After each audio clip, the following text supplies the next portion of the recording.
தெரிஞ்சு போச்சு. அன்பர்களே, பெருமானார் பிறந்தார்கள். நம்ம ஊர்ல எல்லாம் குழந்தைகள் பிறகுது இல்லைங்களா? பெருமானார்கள் எப்படி பிறந்தார்கள் யாருக்குமே தெரியும். எப்படி பிறந்தாங்க ஆமினம்மாவுக்கு தெரியும்.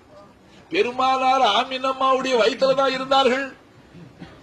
அவர்களை பூவுலகு வந்தார்களே, அது எப்படி வந்தார்கள்? அது அல்லாஹ்வுக்கு கிடைச்ச ரசூலுக்கு பிறந்தார்கள். ஆமினம்மா சொல்றாங்க, ரசூலுல்லா பிறந்தார்கள், என் வயிற்றை விட்டு வெளியேறினார்கள், என் ஊடெல்லாம் ஜோதி மயமாச்சு. கிஸ்ராவுடைய கோட்டையை பார்த்தேன். அந்த ஜோதியில கிஸ்ராவுடைய கோட்டையை பார்த்தேன். கிஸ்ராங்கிறது எது? ரோமா, பாரிஸ், இதுமா ஈரான். கைசரோ கிஸ்ரா, கிஸ்ராங்கிறது ஈரான். விளங்குச்சுங்களா? மக்கமா நகர் எங்க இருக்கு, ஈரான் எங்க இருக்கு?